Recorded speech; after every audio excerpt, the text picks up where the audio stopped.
நாமத்திற்கு மகிமை உண்டாவதாக.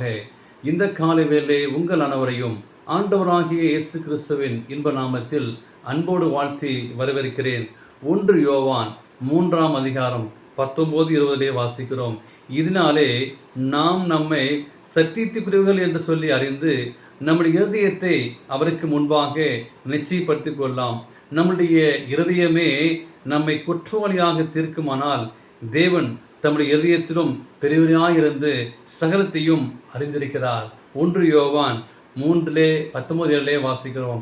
எனவே இந்த நாளின் செய்தியாக சகலத்தையும் அறிந்தவர் நம்முடைய தேவன். ஒருவேளை நம்முடைய வாழ்க்கையிலே நம்முடைய தேவைகளையும் நம்முடைய பிரச்சனைகளையும் நம்முடைய போராட்டங்களையும் எல்லாற்றையும் தேவன் அறிந்திருக்கிறார். ஆனால் தேவன் சர்வ வல்லவர். அவர் சகலத்தையும் அறிவார். அவர் அல்பாவும் ஓமேகாவும் ஆதியும் அந்தமாக இருக்கிறார். அதுபோலவே அவர் ஆதி முதல் அந்த மட்டும் அறிந்தவர். சகல நிகழ்வுகளையும் தேவன் அதன் முடிவுகளையும் முன்னிருப்பதால் அழிவுக்கோ ரட்சிப்புக்கோ மனிதனை முன் தீர்மானித்ததாக மனிதன் நினைக்கிறார்கள். இது தேவனுடைய முன்னறிவை குறித்த ஒரு அநேக தவறாக நினைக்கின்ற ஒரு காரியம். எனவே நம் செயல்கள் இரகசிய எண்ணங்களையும் மறைமுக நோக்கங்களையும் அவர் அறிவார்.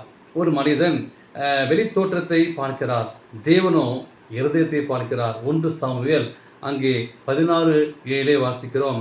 அவர் பார்வைக்கு மறைவானது ஒன்றுமில்லை என்று சொல்லி நாம் வாசிக்கிறோம். எனவே உம்முடைய மறைவாக்கி எங்கே போவேன், அங்கே தாவது சொல்கிறார். உம்முடைய சமூகத்தை விட்டு எங்கே ஓடுவேன், நான் வானத்திற்கு ஏறினாலும் நீ அங்கே இருக்கிறீர், நான் சமுத்திரத்தின் கடையாந்தரையிலே போய் தங்கினாலும் அங்கேயும் உமது கை என் நடத்தும் என்கிறது சங்கீதம் 139:7 நான் 10 வாசிக்கிறோம். எனவே ஆண்டவர் நம்மளை எல்லாற்றையும் அறிந்திருக்கிறார். நம்முடைய எண்ணங்களையும் நம்முடைய சிந்தனைகளையும் ஆண்டவருக்கு தெரியாது என்று சொல்லி நாம் செய்கின்ற காரையும் ஆண்டவர் பார்த்து கொண்டிருக்கிறார்.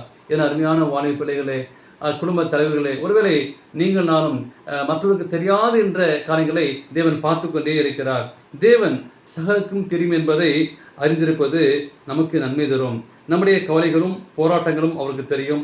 நம்முடைய வேலைகளின் காரியங்களை அவர் முன்னமே அறிந்திருக்கிறார். அவரது அறிந்திருப்பதால் நமக்கு உதவி செய்யும், நம்மளை ஆறுதல் படுத்தி நம்மளை பலப்படுத்தி அவர் ஆயத்தமாக இருக்கிறார். அத்தகைய அன்பான தேவனை பெற்ற நாம் எதற்கும் பயப்பட தேவையில்லை. எனவே தேவனுடைய அத்தகைய அறிவு நம்மில் பயத்தை ஏற்படுத்துவோம். அதாவது நாம் மோசமாக இருந்தால் அதையும் தேவனால் அறிய முடியும். தீய எண்ணங்களும் பரிசுத்தமான நோக்கமும் அறிக்கை பண்ணாத இரகசிய பாவங்களும் தேவனோடு நம் சரியான உறவை நமக்கு முடிவு செய்கிறது. எனவே தேவனை நாம் அங்கீகரிக்காத போது அவரால் நாம் சீர்கெட்ட மனதை நாம் சீர்படுத்த முடியாமல் போய்விடும்.